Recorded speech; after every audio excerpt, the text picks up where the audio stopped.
इतिहास। राजपूत काल 800 से 1200 ईस्वी। राजपूत काल को पूर्व मध्यकाल भी कहा जाता है। राजपूत वंश के उदय के विषय में पृथ्वीराज चौहान के दरबारी कवि चंद्रबरदाई की पुस्तक पृथ्वीराज रासो से जानकारी मिलती है। इस पुस्तक के अनुसार माउंट आबू पर हुए एक अग्निकुंड अर्थात हवन कुंड से 5 वंशों का उदय हुआ, जो थे 1 प्रतिहार, 2 परमार, 3 चालुक्य या सोलंकी, 4 चौहान। नोट: प्रतिहार वंश पहले पढ़ा जा चुका है। परमार वंश, यह वंश मध्य प्रदेश के मालवा क्षेत्र में था। परमार वंश के संस्थापक उपेंद्र थे। इस वंश का सबसे योग्य शासक राजा भोज था। इन्होंने अपनी राजधानी धारा नगरी, वर्तमान धार जिला मध्य प्रदेश को बनाई, जो संस्कृत की प्रमुख केंद्र थी। राजा भोज ने ही धारा नगरी में एक विशाल सरस्वती मंदिर का निर्माण करवाया था। राजा भोज के काल में ज्योतिष का सर्वाधिक विकास हुआ। अंततः इस क्षेत्र पर दिल्ली सल्तनत का अधिकार हो गया। गुजरात का चालुक्य वंश या सोलंकी वंश, यह वंश गुजरात के क्षेत्र में था। सोलंकी वंश के संस्थापक मूलराज थे।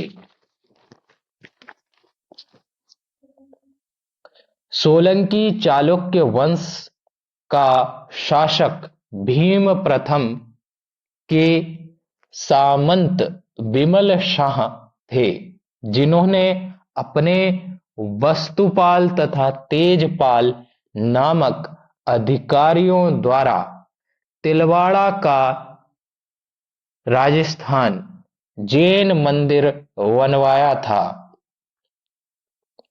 महमूद गजनबी ने भीम प्रथम के काल में ही सोमनाथ का मंदिर लूटा था। सोलंकी चालुक्य वंश का सबसे प्रतापी शासक भीम द्वितीय था, जिसने 1178 ईस्वी में मोहम्मद गोरी को पराजित कर दिया था। यह मोहम्मद गोरी की भारत में प्रथम पराजय थी। अंततः इस वंश पर दिल्ली सल्तनत का आधिपत्य हो गया। कुषाण वंश के अंतिम शासक व कर्ण वंश के संस्थापक वासुदेव थे। चौहान वंश, चौहान वंश के संस्थापक वसुदेव, जिनको सिंह राज भी कहते थे। प्रारंभ में ये गुजरात के गुर्जर प्रतिहार वंश के सामंत थे। प्रारंभ में चौहान वंश की राजधानी नागौर के पास सांभर झील के पास थी। बाद में राजधानी को अजमेर लाया गया था। चौहान वंश के सबसे योग्य शासक अरुणा राज थे।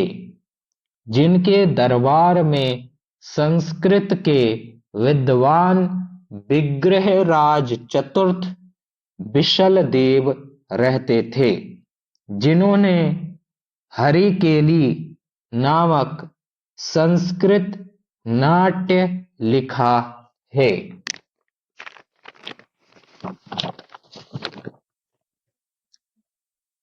चौहान वंश के अगले शासक पृथ्वीराज चौहान या पृथ्वीराज चौहान तृतीय थे।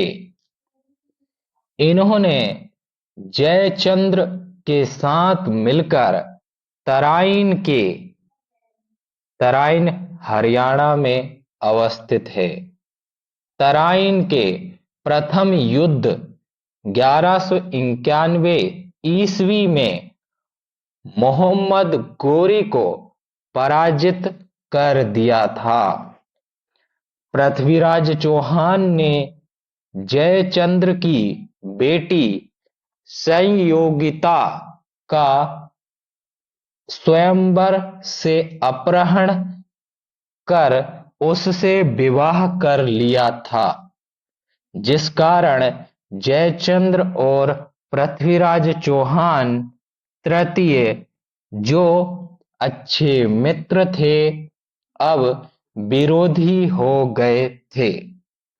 अतः जयचंद्र ने मोहम्मद गोरी को पृथ्वीराज चौहान पर विजय प्राप्त करने का रहस्य बता दिया और तराइन के द्वितीय युद्ध 1192 ईस्वी में मोहम्मद गोरी ने पृथ्वीराज चौहान को पराजित कर दिया।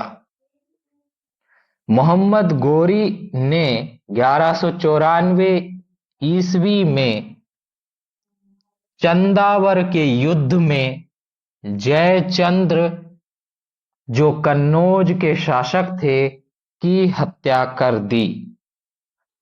इसी बीच मोहम्मद गोरी की पुत्री से मोहम्मद गोरी के गुलाम कुतुबुद्दीन ऐबक का प्रेम हो गया। अतः मोहम्मद गोरी ने दहेज के रूप में पृथ्वीराज चौहान व जयचंद्र से विजित किया हुआ क्षेत्र कुतुबुद्दीन ऐबक को दे दिया और गुलाम वंश की शुरुआत हो गई। समाप्त।